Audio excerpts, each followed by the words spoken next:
had to ask your opinion because he thinks I just pick on him. So I said, Aim, a person of fashion sense. I said, Aim, those shorts? And you looked at it and you're like, yeah, no.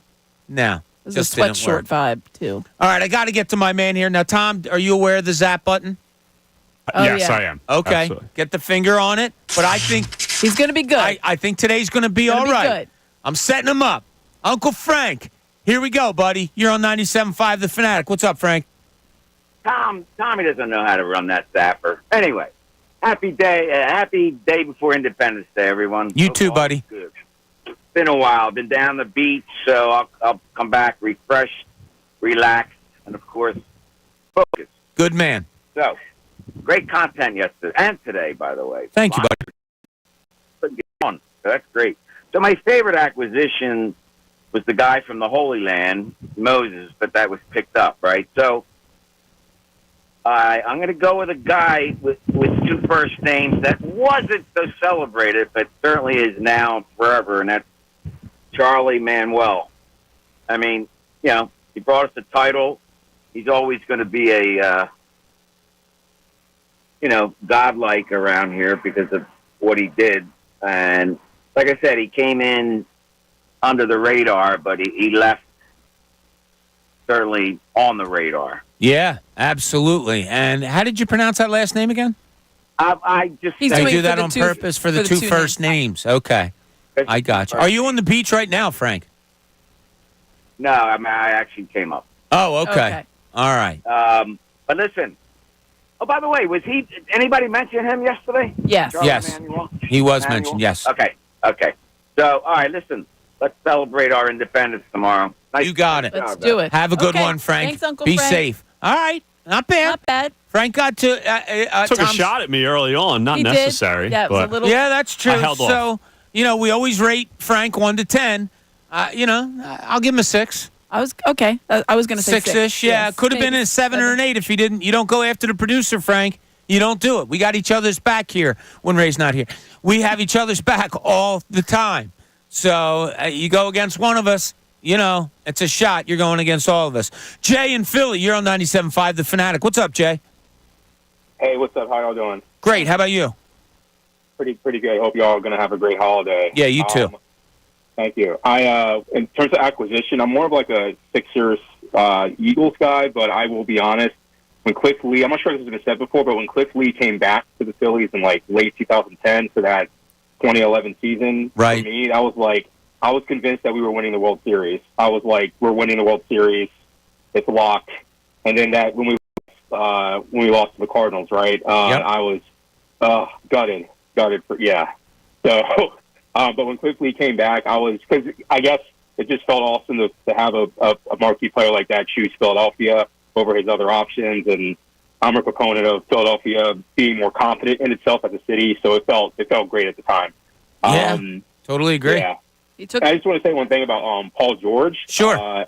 Now, I'm really a Paul George guy, but the Sixers did what they have to do, and he was the best. He was the best available, so they did their due diligence with that, and they got him. And I just want to say, I will say to Paul George detractors, he has been further than the Sixers like 3 times. He went to the Eastern Conference Finals and ran up against the super team Miami Heat in the 2010, and I think he went to the Western Conference Finals. I think it was against Phoenix without Kawhi Leonard. So he definitely has. I know he gets the playoff feed, like stuff people say he chokes in the playoffs and stuff like that, and I can see where people have that criticism. But he can, he's had pretty good playoff experience actually, I think, and I'm excited to see where it goes. All right. All right, Jay. Have a great holiday. Much appreciated. I don't.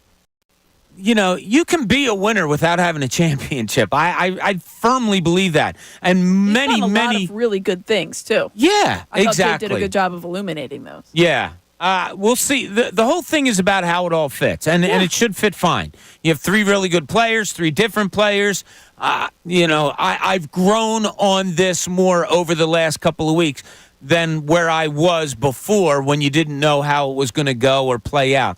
Watching more of Paul George and going back on last season and how he was playing, you're getting a big-time player.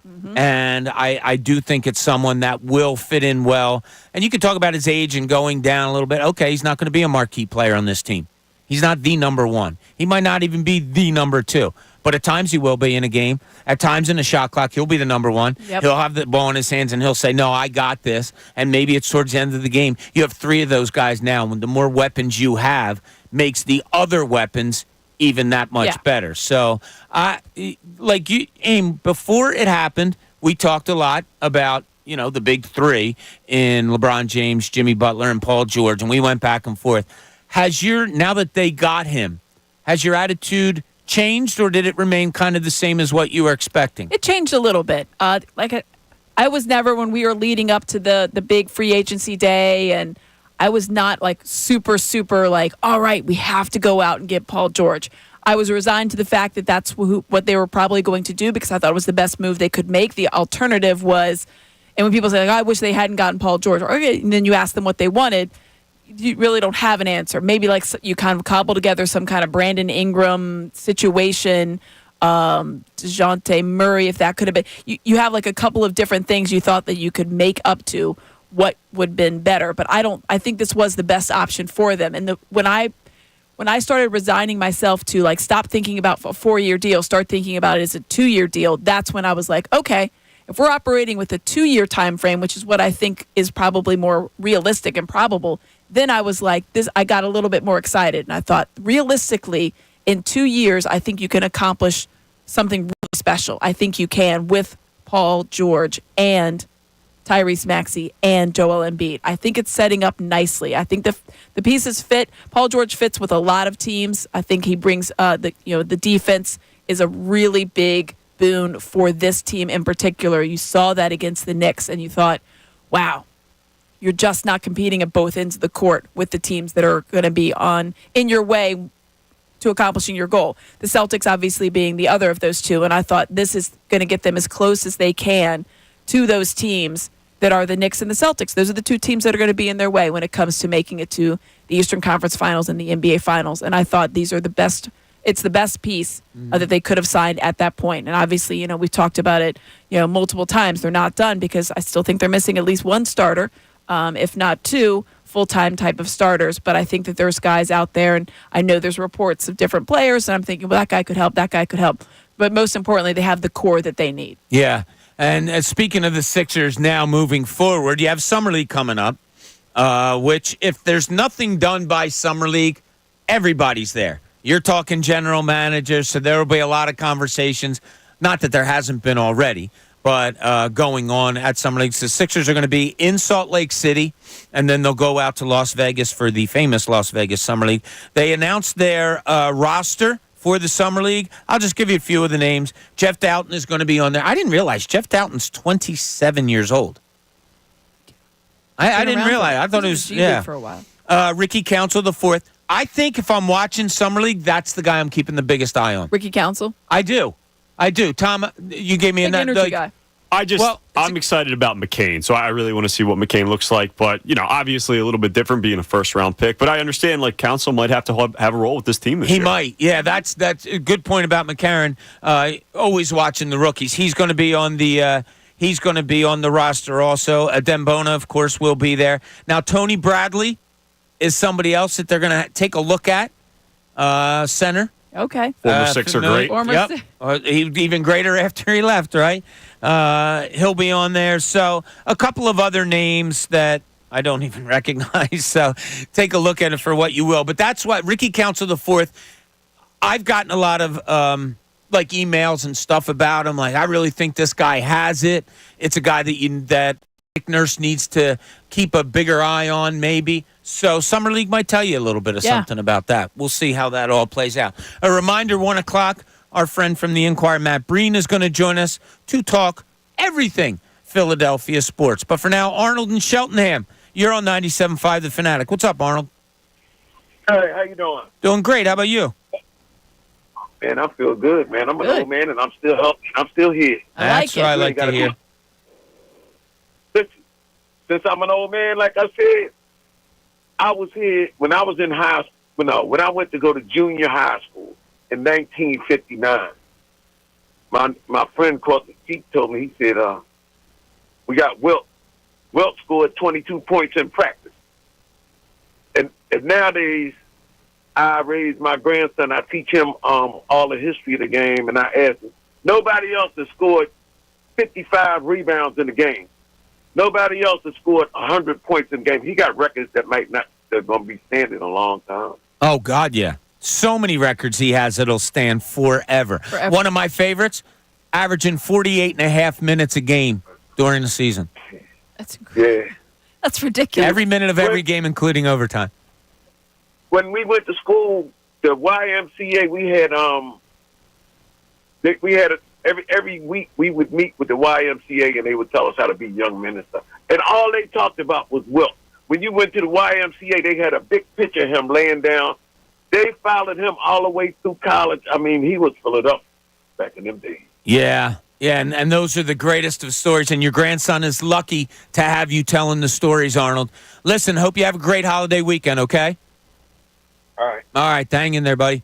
Will Chamberlain, before my time, as I've said many, many, many times on here, the stories that I was told about him from people that saw him play, Right. and legitimate people.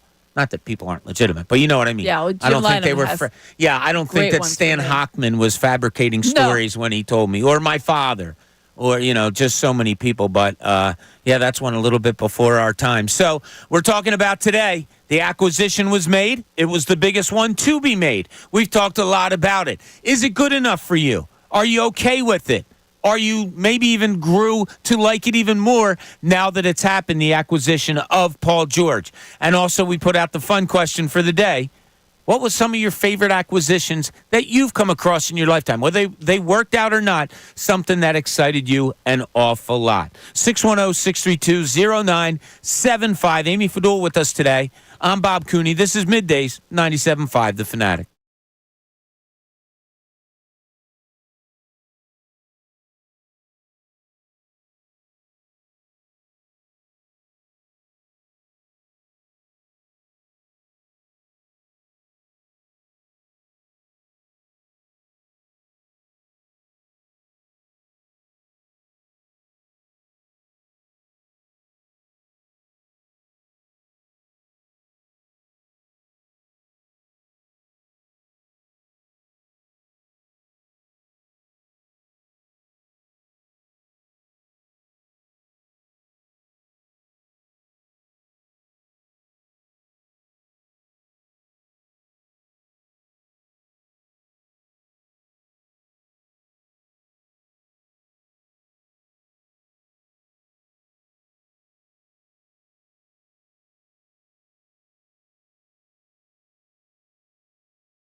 It's Bob Cooney, 97.5 The Fanatic and 97.5thefanatic.com. Welcome back. Yes, we are going to take you to the best show ever. Ricky's already shown. He's got a little bit of attitude today. He's ready to rock and roll. So, Tyrone is always ready to rock and roll. Sylvana's, I don't know, she's been coming over and when we were talking to Ray, she was making faces through the window. I think there might have to be a sit down.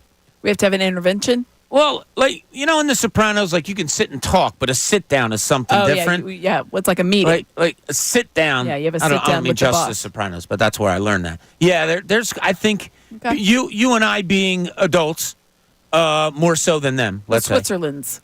Yeah, I think the four of us need to sit down and just say, all right, what gives, what goes on. Now, I don't know, Tom. Maybe you're more in tune as to what the beef, grief, whatever is going on between the two of them, but it's getting. I don't want to say it's reached ugly, but it's frumpy. Borderline. Frumpy. I don't know. Sylvana likes to pick at all the producers here. It's not just Ray. Really? I'll be honest. I was Producer on producer crime? Yeah, for no reason. It's not necessary. Earlier in the show, I get a text. She says, "Wow, you're real locked in today." Apparently, I glanced down at my phone for 1 second. It was on Twitter. Listen. And that's the first thing that I... It's like Bryce Harper yawning. Don't you do it. My goodness, yeah. So she just likes to pick at all these producers here. I don't know what a problem is, I'll be honest. I'm going to dive into this a little bit. Sylvana is a producer on a show that is on television. Yes. Okay. None of the other shows is on television. I mean, we are on YouTube, and we love our YouTube family. I don't know. Does she have to go home and go in through the garage now because her head's too big to go through the front door? I think that's what it is. Is that what we're talking about here? Has she gotten a little too big for her britches? Interesting. I don't know. Wow. I don't like to see it. I consider Sylvana a friend. I don't know. Maybe it's because now she can't just come in with the hat on and no makeup. Now it's all, the beautification that you have to have in order to be on TV. Maybe that's gotten to her head somehow. I just don't know. Oh, she's covering her ears out there. She doesn't want to hear it. There is some kind of riff going on that I think we're going to have to try to settle. That'll be, I don't know if Ray's here next week or not, but if he is, maybe we can. He might extend his vacation. We'll see. The Cubs play next week in Chicago, too? I don't know. I think he's going. Well, the Dodgers are in town. I think he messed up and he's going out to L.A. thinking he was going to catch the Phillies out there, but whatever. We're talking about the acquisition today of Paul George. Look, sometimes your reaction, your initial changes over a day or two. I admitted that mine. Now what? Ricky's yelling at me again. She's got a big head, Rick. I think she's got a big head. You better calm her down. Bring her, knock her back down. Okay. All right. The show's going off there. You can always tell a day before people are kind of heading out. It gets to be a little bit crazy. July 3rd. July 3rd. Exactly. Exactly. It's absolutely the last day before like a holiday type of vibe. It is. The free-for-all. Yeah. So I admitted that the Paul George situation grew on me more after it happened, after I read up about it, and after I talked to our wonderful listeners. It grew on me more, and I'm really good with it now. So we're talking with acquisitions about what were some of your favorite, most exciting acquisitions in your lifetime in the Philadelphia area, and we've gotten a lot of great answers, and a lot more people want to chime in on it, including Slick Rick, who's in West Philly. Rick, what's happening, my buddy? Top of the day. Excellent show, as always. Happy holidays to everyone. Happy holiday. With the acquisition, I'm not going to lie. I had Will Chamberlain and Moses Malone. Both of them won championships. And besides for on the court, I met someone who was the godson to Will Chamberlain, and they told me a lot about him. I met him at a bar. He was a really nice guy off the court as well. So he was like a good human being.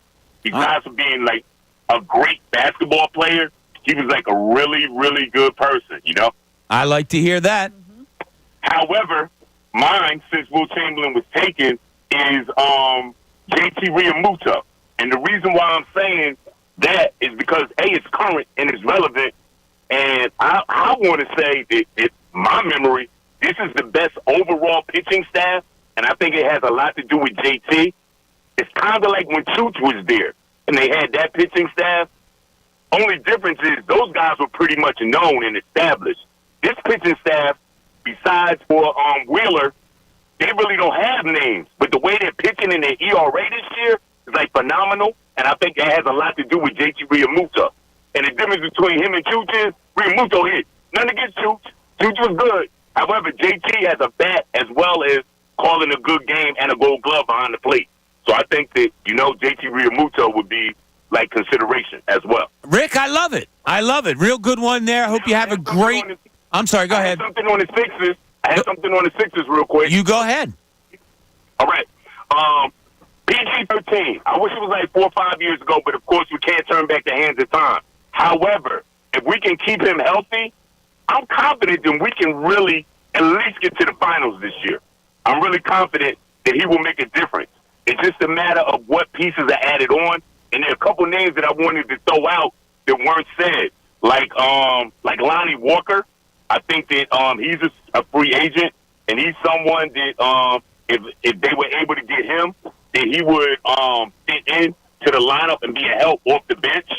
I think that Miles Bridges at the 4, I think that he would be good as well.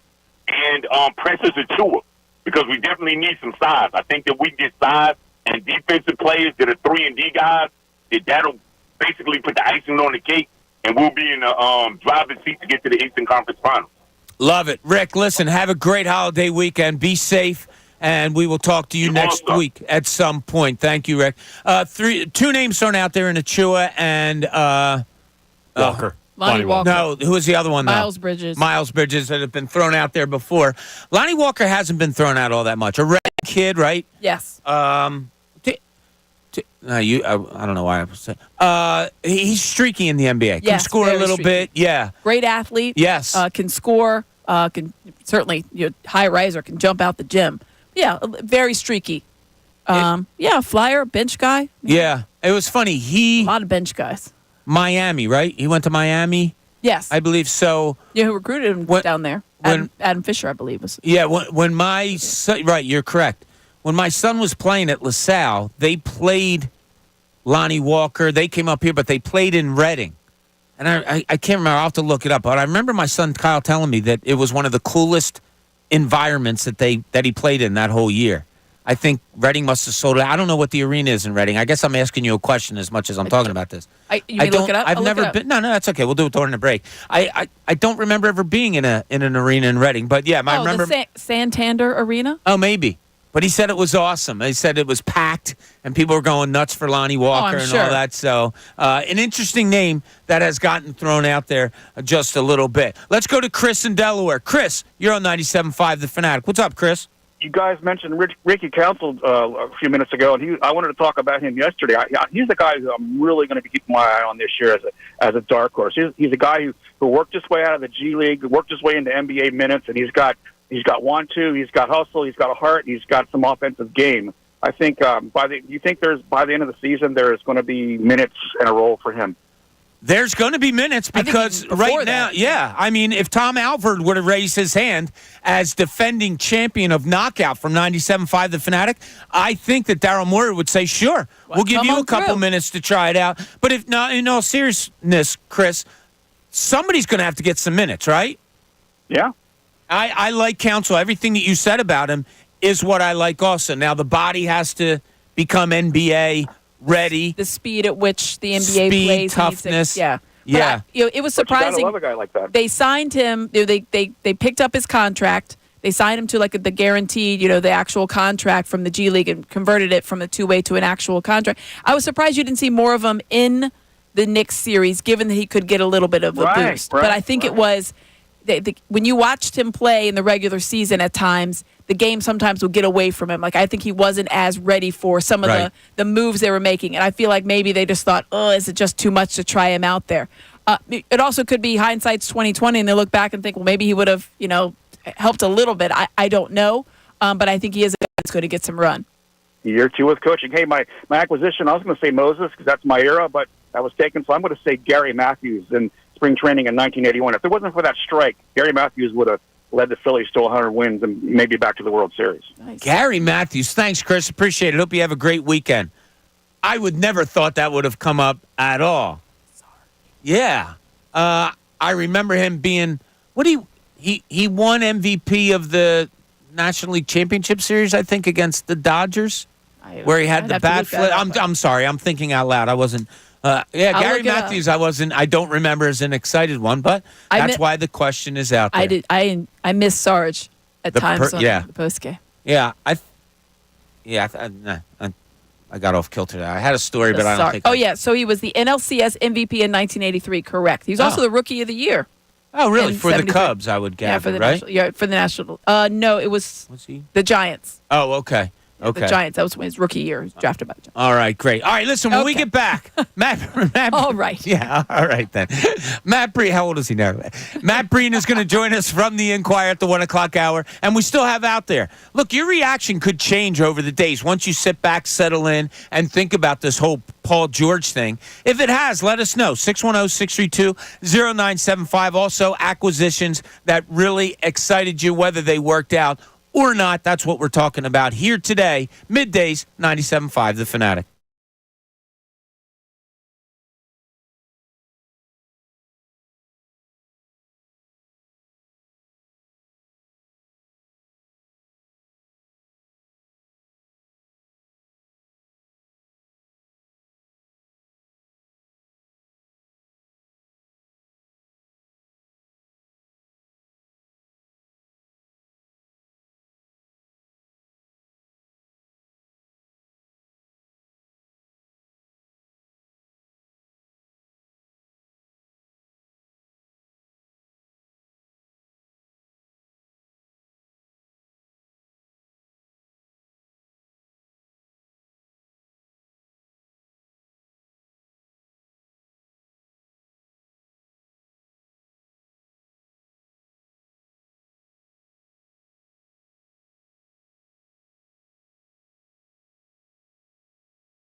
Welcome back, 1 o'clock hours. We take you to the best show ever. The best show ever, Ricky. That's right. We are not enemies of the best show ever. No, we are friends. I'm not putting them down, nothing like that, where it's all in good fun. So, stay tuned for Tyrone, Ricky, and Silvana. I love when everybody's here. Like, we all get together in the hallway and we're all joking and stuff about everything. I also love having our next guest on, which we do every week, although I do owe him an apology about last week. Matt Breen, Inquirer.com. Matt, how you doing today, buddy? He's on the Comcast Business Hotline. I'm great, guys. Bob, no apology. Come on. No, so Sorry, I'm always honest. Like, last week, I asked Matt, you cool to come on at 1 o'clock? I forget what the subject we were on, but it flew by, and my fault. Tom was filling in for Ray. I totally forgot to tell Tom to give you a call. So, Matt, I do apologize, but that just means we have more to catch up on. Bob, I honestly forgot I was supposed to come on last week. So if you called me, I think I was probably out like the playground or something. So I'm glad you didn't. We both mutually forgot, and it worked out. And it worked out. Here we are.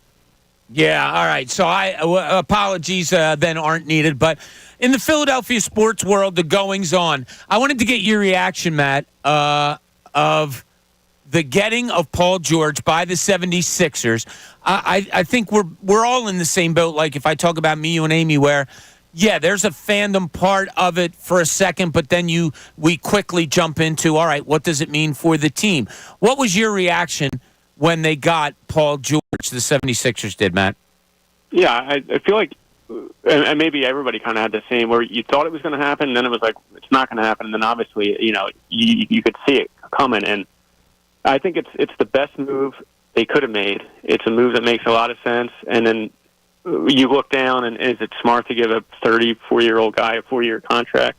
Probably not, but that's not really, you can't worry about 4 years from now, because you have a window, a championship window, and you have to win with Joel Embiid. That's the whole point of the process, was to get him. And now you need to win with him. And to pair him with another elite player, you have 3 superstars, really, on this roster now.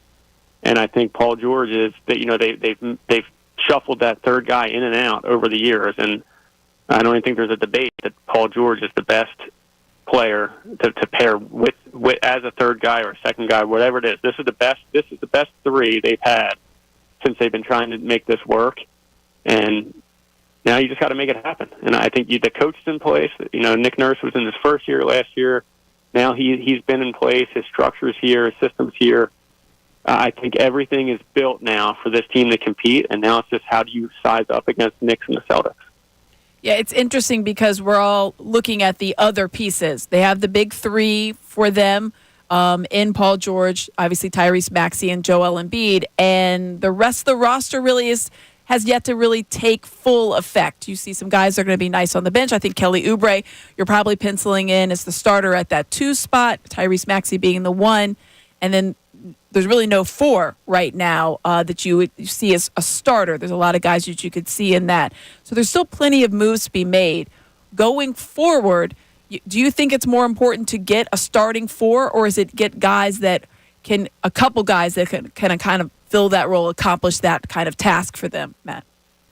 Yeah, I think ideally you would have, 5 guys that you're rolling out as your starting 5 and your traditional four guy in there. But I think you almost need to be.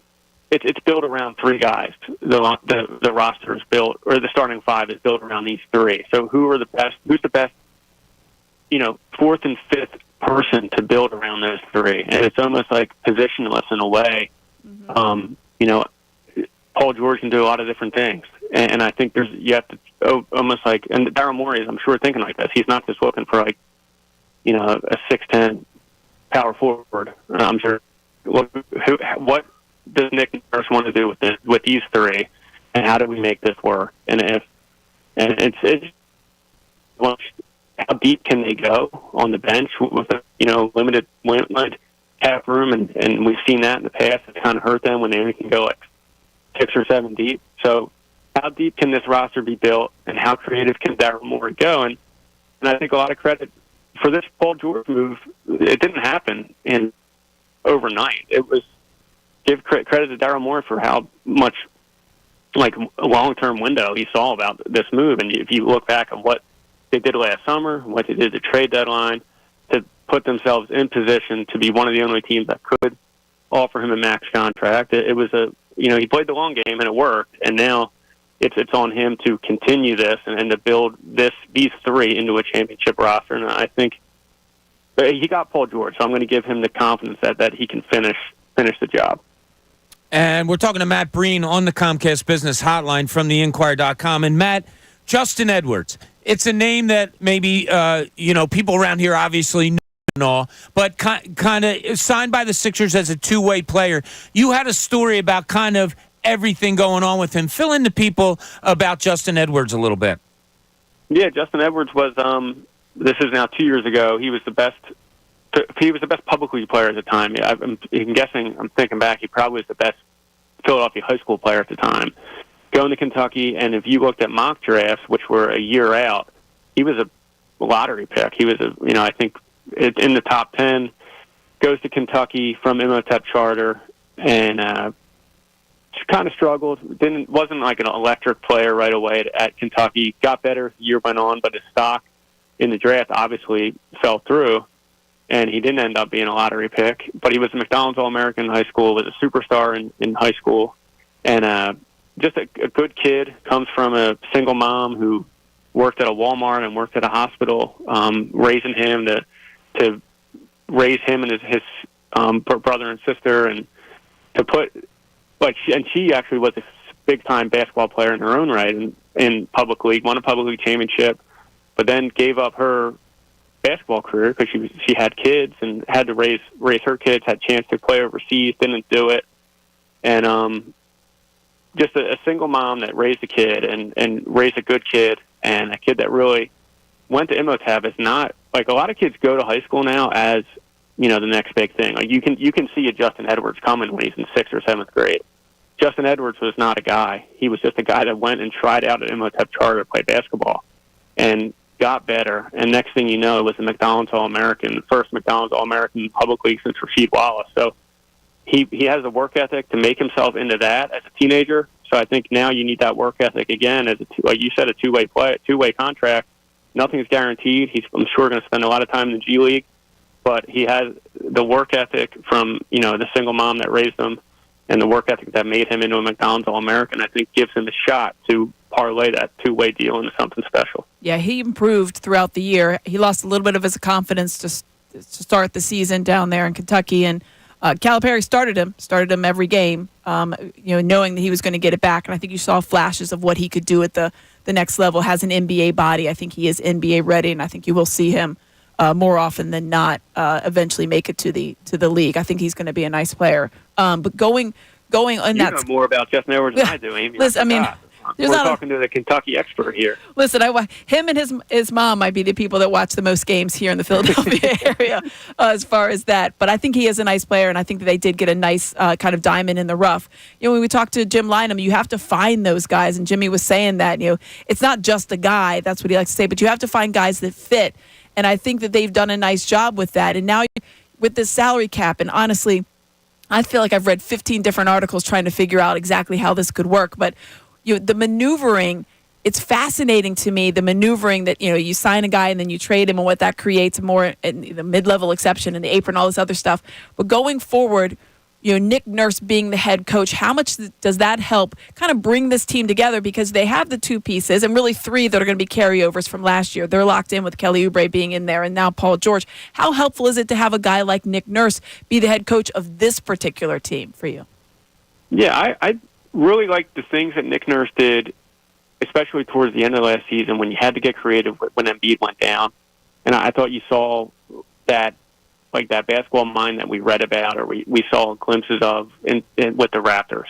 And I thought you could see the creativity. And now you're giving him another, tool in Paul George. And you're giving him these three guys that are all bona fide superstars. And then if you're going to build a roster around them, those three, this is when you really can win. Like, look at how the Boston Celtics won. They have a great creative head coach. That helps. You need that. You can't have, a guy anymore. Like, the minds in the game are too smart. You're not going to win. Like, no offense, but, like, a Doc Rivers, or who could have won 10, 15 years ago, that probably doesn't win anymore. Now it's like just the advancement in thinking and creativity, and I think Nick Nurse is one of those guys, like a basketball savant who can, is one step ahead of everybody else and is willing to do different things and be creative. And I think that's what you need. You need a championship roster, but you also need, a really high pedigree head coach. And I think he showed you enough last year that he is that guy that you thought he was, from afar when he was coaching the Raptors. Matt, we were talking earlier today. I brought up a subject when it comes up to the Philadelphia Phillies, and that was that, the three guys that are hurt, Kyle Schwarber, JT Realmuto, Bryce Harper, I think those three define what they are. And so I kind of put them into a box. So I'll ask you this question that I asked earlier today. Not counting those three, who is your most important Philly moving on for the remainder? Not only when those three are out, but just moving on for the remainder of the season, not counting those three. I think you really for now. You're not going to. I mean, last night was special with the Trey Turner hit 2 home runs, but you're probably not going to out hit or out slug opponents when you're missing your 3 top power hitters. So to me, I think it comes down to starting pitching, and we've talked, enough about the top 3 guys, but look at what Christopher Sanchez has done, and now Michael Mercado at the 5 spot. So to me, it's I know you said one guy, but it's just like that back. You know what you have at the front of the rotation, and now the back of the rotation isn't as important in October, but it's really important in the summertime and getting you to September, and when you have to keep stacking wins, and you have to have nights like last night where a guy gives you 5 innings, keeps you in a game, and then allows the opposite to take over. So it's important to do that, and it's interesting to look at how they acquired these 2 guys. These guys both came from Tampa Bay. And if you know that Tampa Bay historically will take a guy that couldn't fit in the Phillies, say in the Phillies farm system or flamed out with the Tigers, and they take them and they rehabilitate them, they reconfigure them, they get their coaches with them and their systems. Next thing you know, that guy's an all-star. Look what the Phillies did. They went to Tampa Bay and they took 2 guys from Tampa Bay who were, couldn't fit with, and Alvarado too. That's 3 guys from Tampa Bay that couldn't fit in their system. And next thing you know, they've got one guy, Christopher Sanchez, pitcher of the month, Alvarado, a pretty, I don't want to say shut down late inning guy because he's had his moments, but a dependable late inning arm. And now Mercado, who all you need him to do is to be a 5th starter. And if he's a 5th starter, that allows you to not even worry about starting pitching at the trade deadline. Just fit in and make that work with Turnbull. By the time Turnbull comes back or Walker comes back, he can hold down that spot. So to me, the most important thing is just that your 4th and 5th guy give you. I mean, Christopher Sanchez has given you more than a chance. He's been, an elite starting pitcher in the 4th spot. But at least you're getting a 4th and 5th, the dependable start from those 2 guys, because a lot of teams can't say they can get that.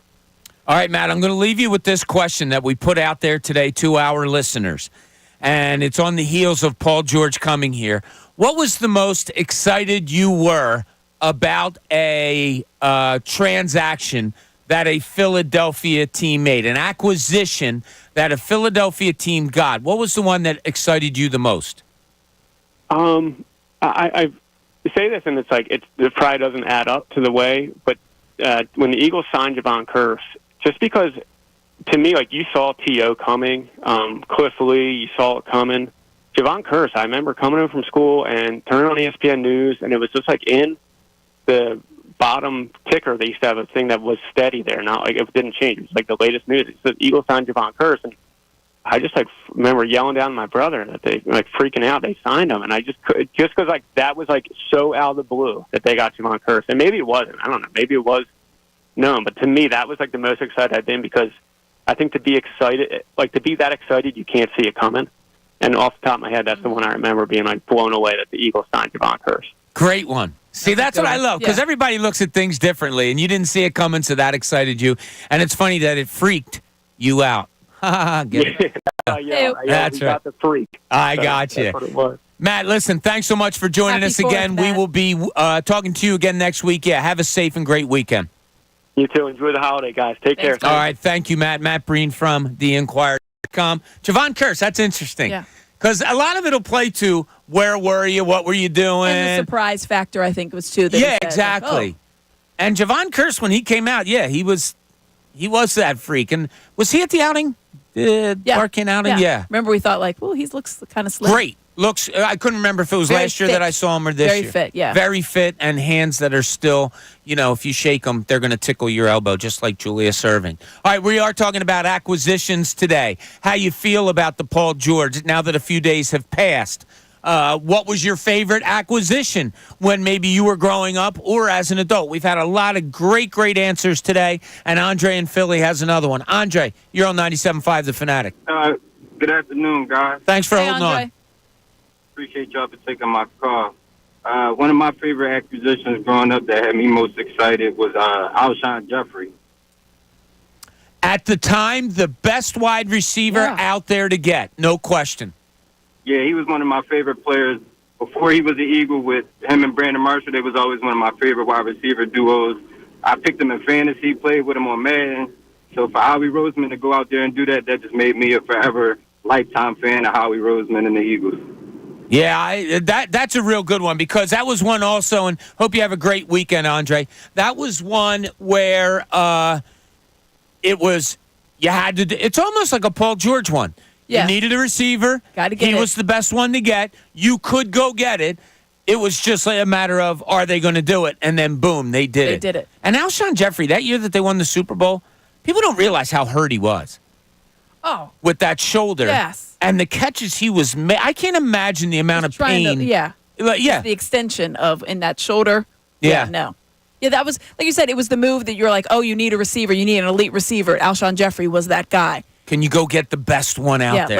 let's get that guy. That's the one that we want. And that's, I think that, when you think about the excitement, that's one of the reasons. Nnamdi Asomugha was that guy for a lot of people because it was like, oh, their secondary is not great. Here's an elite secondary member. Yeah. Unfortunately, obviously, he didn't turn out to be. He liked to eat lunch by himself. I thought some people would say Nnamdi today. There was a lot. That whole team had a lot of excitement. I mean, I joked about it earlier with Vince Young being like, "Oh, it's a dream team," but there was a lot of exciting, single out like individual players that you were like, "Wow, that Nnamdi Asomugha and Vince Young, and look how great this is going to be." And it just did not turn out to be. It was awful, actually. Honest question. It's come up a lot, and you guys probably know the answer off the top of your head. Something happened that day in Philly sports. The day that they got Nnamdi Asomugha. Nnamdi Asomugha? Something else happened that day in Philly sports. I can't remember what it was, and I know a lot of people out there are probably screaming. It was another sports team in town. I don't know. It's just not coming to me. All right, I'll find out when you we'll figure it all out. We'll figure it out. Yeah, that's what we got. Figure it out. Yeah, when we get back also, Tom, I know we have a ton of text messages. I didn't want to go to them first because I wanted to let the people, that called in get theirs out there so that they didn't hang up, say, oh, somebody else already brought it up. So we're going to read a lot of your text messages that talk about what your favorite acquisition was here in Philadelphia. I stated mine, young kid, coming home. I know exactly where I was when the Sixers got Moses Malone. I was lucky that's the one I remember most. It did lead to a championship after so much heartache that the Sixers gave little Bobby Cooney. It was so great that they got that piece that was, that probably put you over the top, and sure enough, it did. I have to give mention here to our friend Rick Morse on our YouTube page, as he remembers the front page of the Daily News headline when the Sixers got Javon Curse, and it was, "Are you freaking kidding me?" Gotta love that. Always one of the staples of life, looking for the front and back page. The back page was like as soon as you got it, you turned it over just to see what clever headline was. One of my favorite things about working at the Daily News was when I was working in the office on Sundays, I would be like kind of an earlier guy there, and then I'd do some story or some stuff about the Eagles game when they were done. And when I would be getting ready to leave, I would go over to Drew McQuaid, who was our headline writer, and we had a lot of people actually. But I love Drew McQuaid. Yeah, and I'd be like, "All right, what is it for tomorrow?" And you'd hear it, and obviously we couldn't tell anybody, but like just good stuff, phenomenal. Joe Berkery, so many guys over there that were just so good at it. What happened the day that they got Nnamdi Asomugha? Hunter Pence. Oh, Hunter Pence. Okay, I knew it was something else happened that exact same day. So thank you, Amy. You're welcome. That's why you're perfect. Well, I'm good at the internet searches. Yeah, you are. You're good at that Google thing. So, all it. right, when we get back, we are going to hit up your texts that you sent us at 610-632-0975. That and a whole lot more. Middays, Bob Cooney, 97.5 The Fanatic.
Welcome back to the Midday Show as we take you into the best show ever. Just about a half hour to go for us here.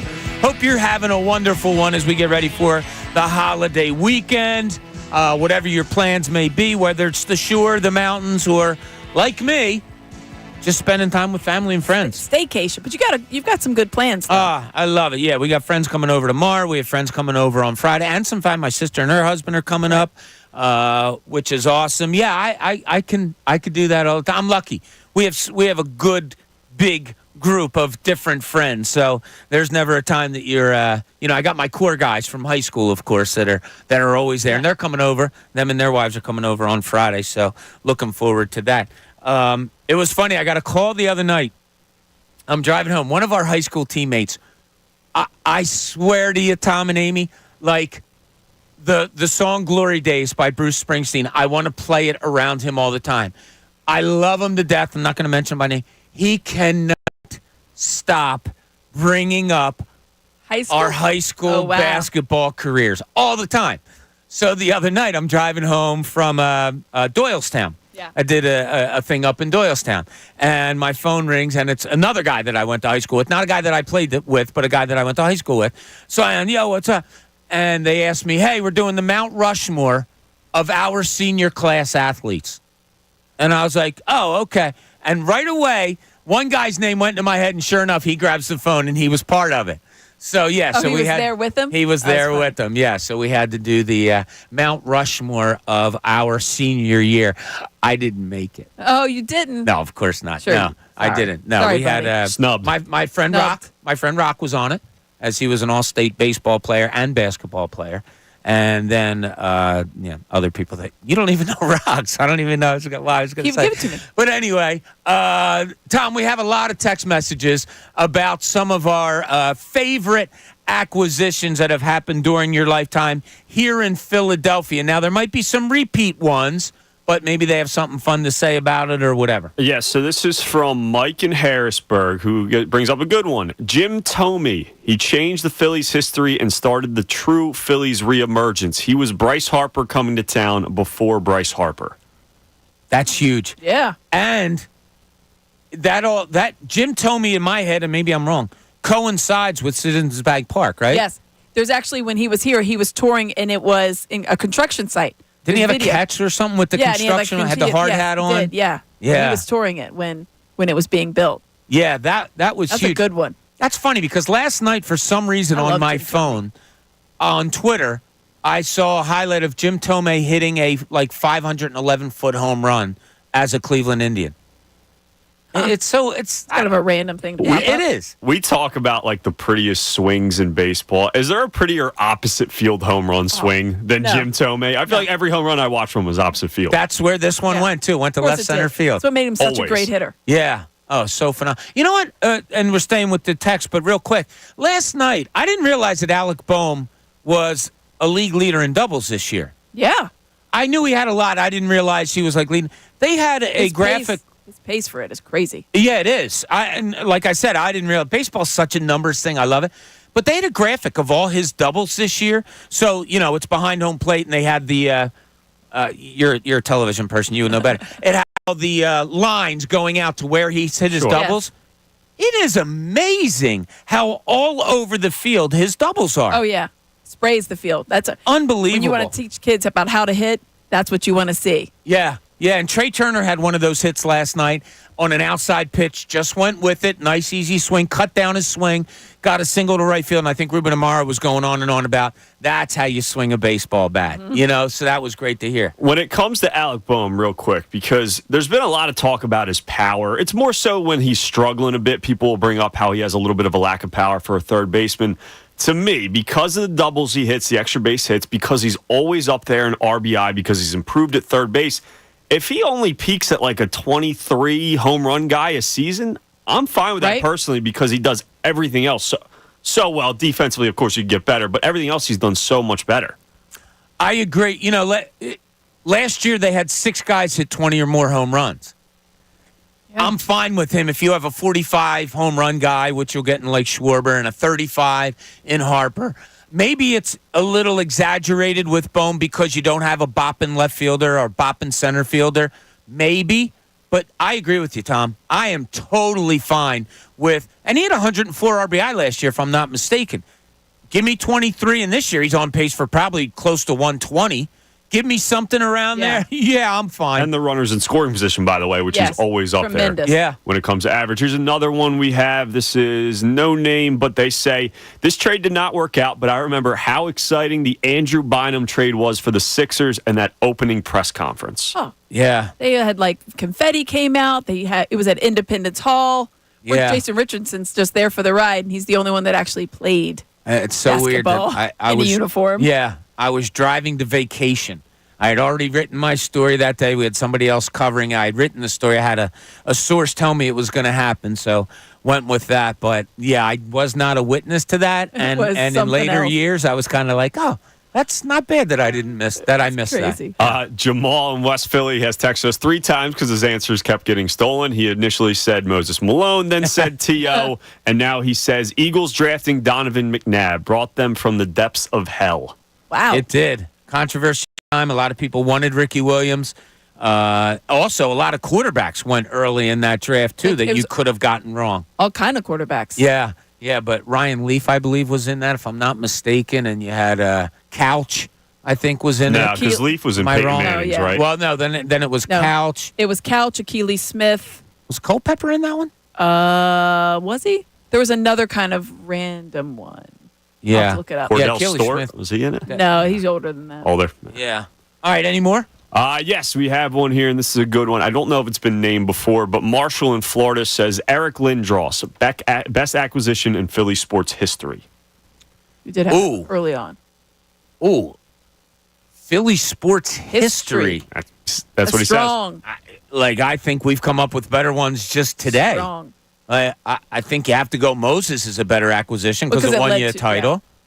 Lindros was exciting. I've told this story many times about being at the Daily News and just re-hitting the refresh key on the wire on my computer, be waiting for the decision. I'll never forget. It was a 1 o'clock deadline that they were making the announcement. Boom, boom, boom, just waiting for it. And then it comes up in bold, Lindros to Flyers.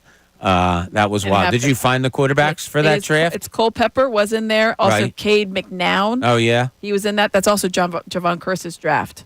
But it was the quarterback run. It was Tim Couch 1, McNabb 2, Achilles Smith 3. So it was 1, 2, 3 with those guys. And then Culpepper went, I guess, he went later. 11th. And then Okay. McCown was 12th. So that's Okay, a lot. wow. Yeah. We got one more here. This is from Mike in Sterling, who says A.J. Brown has to be up there as one of the greatest acquisitions. The surprise of hearing it during the draft, and the man will most likely be the best Eagles receiver of all time. That's a great one. that's a great one. That is absolutely. And we were in Las Vegas as a show. And we were sitting there and waiting for the Eagles to take their draft pick. And Kincade is going back and forth because he wanted the Kyle Hamilton. Kyle Hamilton from Notre Dame because I don't know, his daughter grew up with him or something. And he was aching for that, going back and forth. And we were like, oh my God, the trade came over. We could not believe that the Eagles got A.J. Brown. You can't believe that the Titans did that. You just can't believe it. Still, you look back and think, what? No, and then they just we were paid there. guys this past year, and I thought, well, you could have paid, but I'm glad you didn't. Yeah, we were there with a bunch of Eagles fans, and it was even more so of, what are they doing? That we started to get worried that maybe there was something wrong with A.J. Brown. Like, oh, did he do something wrong? Is there some hidden something here? Right, what's the problem? That's a great one, though, A.J. Brown. And we have actually one more coming in, which is actually one that I was going to say as well. Matt and Maple Shade, we were all fired up for the Carson Wentz trade and selection. That is true. That at the time, of course. Yeah. That draft was in Chicago, if I'm not mistaken. That sounds right. When they announced, because I think some people from here went out there, when they announced that they made the trade, and indeed we're going to make that pick at number 2. Yeah. It had a lot of good 2 picks. That's a good one. Maybe in a couple years, this Saquon Barkley thing, this might become one of the really good ones. You know what's cool and what I was thinking about when we were doing this exercise? Look how spoiled we've been lately. All right, let's go Sixers. They've tried. It hasn't worked out, but they've tried with Jimmy Butler, and they've tried with so many other James players Harden. to bring in, and James Harden, and number one selections, and all of that. Then you go to the Eagles. Well, Howie Roseman's gone out and gotten the best of the best a lot of times, right? We just talked about A.J. Brown, and you drafted Devontae Smith by making some trades and get an acquisition there, and you're like, oh, And when you sweet. move up. And you move up, and you have Giants fans, crying in their basements because of what the Eagles did to them. And we all know that the Eagles are always going to go out and get the best of the best. And then you go to the Phillies. Oh, yeah, let's see. That Bryce Harper guy, that Trey Turner guy, that Zach Wheeler, JT Realmuto, Nick Castellanos. Like, we've been spoiled over the last 8 to 10 years in getting star players. There was a dearth there for a while. Oh, yeah. Yeah, Philadelphia didn't seem like the kind of town where stars were coming. Yeah. And I don't think there's anything against our town. It might have been where the teams were, what the owners wanted to do. But we've been pretty spoiled as far as that goes. And I like it. I like it a lot. I'm here for it. It's much better than the times of like the 2015 and 2016 and 2017. You're like, oh, you're in the heart of the process, and there's not a lot going on elsewhere. No one's really even the picture taking aren't playing like Joel Embiid types. Just like it was like, oh, this is a tough time. In 2018, I was like, okay, now I need something going our way. Yeah.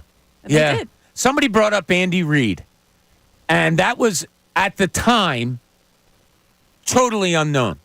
Totally. Oh, yeah. Like, Tom, I don't know if I told you this story.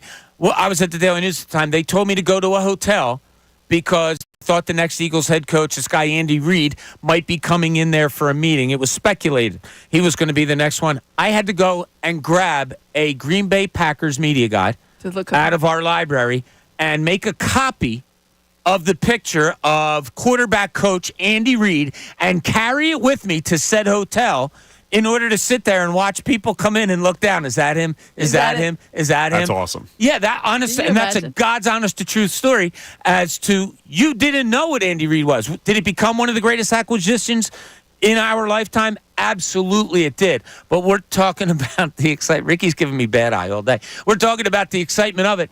There was none when Andy Reid was getting hired as head coach of the Philadelphia Eagles because you had no idea who he was.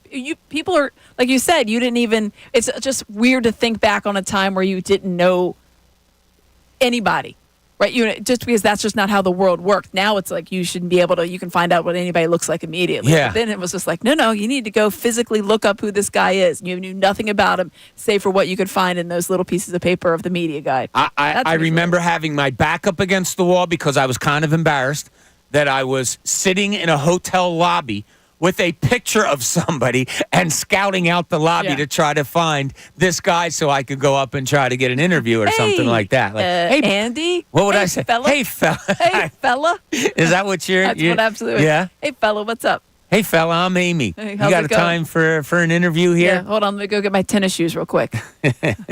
Yeah, there are some... no, I'm not going to say. I was going to say old lady phrases that you do have, but you did say that you do have some. I do have old lady phrases. I've never. Now, Kincade one time said to me, we were sitting here, and he says, he looked over, he goes, "Wow, that's a really nice top." And I looked at him, and I was like a shirt?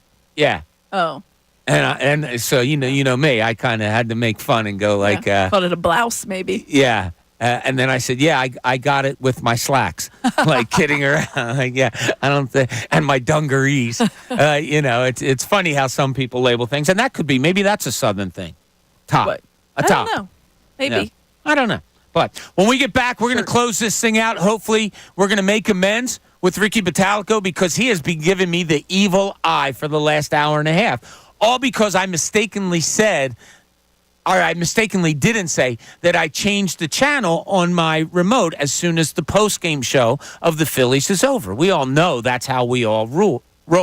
That's how we roll. That's the rule because that's how we roll. Yeah. We'll get to that. Best show ever coming up after we're all done here as we start our holiday weekend. We'll have that and some more when we get back. This is Middays, Bob Cooney, 97.5 The Fanatic.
Back. Midday show, take you into the best show ever with our great friends, Tyrone, Ricky, and Silvana. I said Silvana earlier or something like that, yeah. Because I was all worked up about what was going on here. Like, There's all kinds of stuff going on. Yeah, Ricky was blaming me that I was having, like, best show ever hate or something. Like, I was putting the show down. Oh, Never. I missed that. No, yeah, he was out in the hall. He actually had a bat and was going to take it to the back of my knees because he was so upset. But never. Nothing but love here, as those guys do know, for the best show ever. We love So, AIM, 4th of July weekend, I love, I find this cool, that Tyrone has a ban on hot dogs for, when you're, I don't know if it's for holidays or if it's just in general. We can eat hot dogs, but he says it can't be on part of the menu on a holiday, right? Like when you're cooking out. The big holidays, Labor Day, Memorial Day, Imagine July cooking out 4th. and not offering someone a dog. Yes. No. Oh. Yeah. You go to a cookout.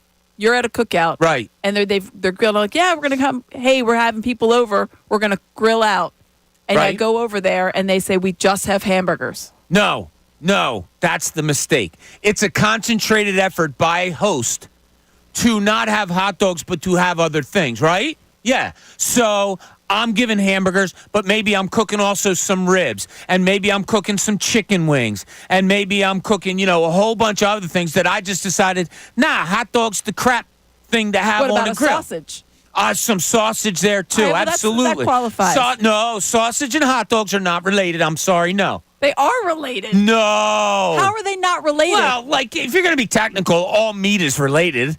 It all comes from animals. It's a tubular meat. Ty, thumbs up or thumbs down. Sausage and hot dog are not related. Sausage is a good item. First of all, hot dogs are a good item. I didn't get a... Sausages are related. Yeah. It's a tubular meat. Tubular. Okay, He said they're related, but loosely. Yeah, but the sausage is a go.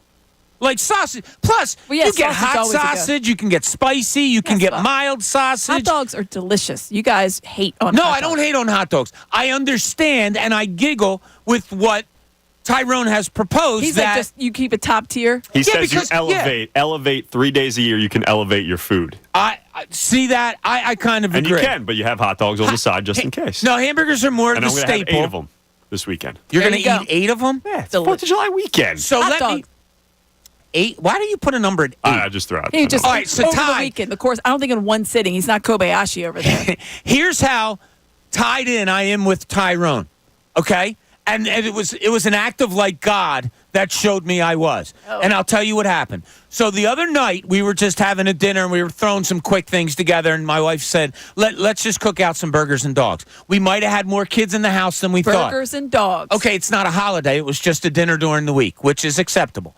So I was like, I wasn't really hungry, so I made myself just a hot dog, which I don't eat many hot dogs, whatever.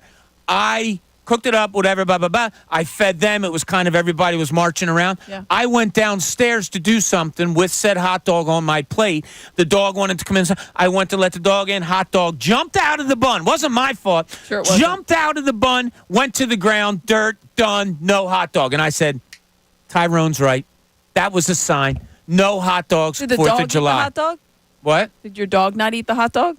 No, our dog has sensitivity. I swear to God. Our dog not only is anxious, our dog has stomach sensitivity. Is apparently now our son Bobby rescued this dog. God bless him, all on his own.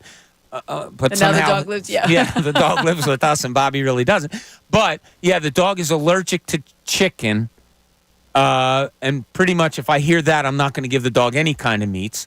The dog can only eat a special kind of salmon-laced food. I'm sorry, that's hilarious. Is it? Yeah. Not to me when the bags cost $100 a my bag. dog literally eats anything. Yeah, I know. I have my buddy Glenn. I'll go to his house nonstop, just throwing stuff. And my buddy Glenn is like the best cook ever, and he cooks up everything. Balls on the floor. Zoom, zoom, zoom, and here comes Rocky. Yeah. And I'm like, if my dog did one of my dog, if I drop say a goldfish, little goldfish that you have for snack. Yeah. If I drop one of them and he eats it, or she eats it, I should say, it's back up within seconds. That's terrible. It is. It's awful. You don't know how much. Yeah, no. Stuff I clean up. But yeah, I'm kind of with Ty You're out on this. On the dog. I'll throw some shrimp on the grill. That's lovely. You can also do Shrimp? that any day of the week. But if you're Yeah, having but that's people an over- elevated item at a. You expect a hot dog. Yeah. I think people settle for hot dogs more than they crave hot dogs.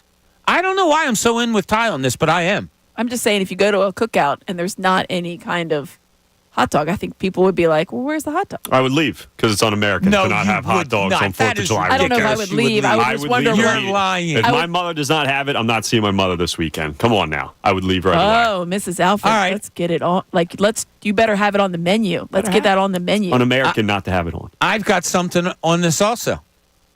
I like a hot dog boiled in water more than I like it on the grill. Wow. If Amy could hit me right now, I think she would. I'm sorry. What? Yeah, I do. That's just, no. I do. What? The rubberiness that the water produces, is that the texture you're going for? Shut up, Dylan. What? No, I'm The not going for the That's what I am it going creates. for the taste that I A waterlogged enjoyed boiled. so much when I was a kid. The hot dog and that was water? the vendor at the vet. Taking it out of the dirty ass water and Exactly. slapping that stick of mustard on there and saying, "Have at it, kid." And then the bun is all wet because it's all molded too. Yeah, that's good. No. Do you also like mayonnaise sandwiches? I'm I wondering. put mayonnaise on my burger. Well, that's fine. I'm just talking Okay. about, like, people talk about, like, I didn't have this when I was growing up, so we ate mayonnaise sandwiches, and they like those now. Like, I no, had you that. don't. I had that moment last night, What was it? or the other 2 nights ago, when we were having the hot dogs. Boiled hot dog. No. So we took out an extra hot dog and we didn't eat it, and I just didn't put it away. And so it was just sitting there, and I said to Donna, and this is the God's honest truth, that was lunch when I was a kid. She goes, "What, you ate hot dogs a lot?" I said, The "No, raw raw hot dogs." Yeah, My okay. mom would be, because we'd be outside playing, and my mom would be like, "You got it. You have to eat. Eat lunch, sit down and eat lunch." I said, "I'll just grab something." I would grab a raw hot dog all the time They don't really and need eat it. to be cooked. And then for dessert, we had a dog Lurch. His biscuits were delicious. I would grab a biscuit and have a bite of that. You ate dog biscuits? Are you kidding me right now? We didn't have a lot when I was a kid. I'm not kidding you. You had I like a I can chip still somewhere. taste it. I'm sure your mom somewhere was like, this is not a good. Like, My mom was. Well, I was like 10, so my mom was like 82. So it wasn't like she was paying a lot of attention. My mom had me really late in life. I understand that, but Yeah. there must have been something else more edible for humans than a dog, like a milk bone. Well, my other favorite was Pear. cottage cheese on toast, cottage cheese and jelly on toast. The only problem with that was there wasn't a good. Anything about that is good. There There's wasn't nothing. a good drink to have with, because soda didn't match. Milk wasn't good with No, too much with dairy. cottage cheese. You needed a good- so good old as a water. kid you don't drink water. So that was the Well, you probably- conundrum we had with you that. You couldn't make any juice. You weren't going to make any lemonade. No, Also, no. nothing goes with cottage cheese. No, but yeah, there was a lot of I can't believe you just said that you ate raw hot dogs Oh, and yeah. dog biscuits. No, he prefers. honest to God. That's not the just most a piece egregious. of the dog, but not a whole The, biscuit. the most that egregious makes it better. It was shaped in a bone. is preferring That would be a the giveaway. boiled hot dog. I will take the raw hot dog. A boiled hot dog Yeah. preference Yeah. over a grilled Uh-huh. dog. Yeah. I I'll take a can't. Phillies Franken water over anything else on the grill. Sure. That's what I'm saying. So I'm sorry if I disgusted you, Amy, or anybody else listening out there, but I do want to thank everybody that was listening out there. We've had a great week, Amy and I. Hope you have a wonderful weekend. We're going to be Yes. back on Happy Monday. 4th. Yeah, hope you have a great 4th of July. We appreciate you guys so much, you two page people. We just adore you. Stay tuned. Best show ever coming up next. Thanks, everybody.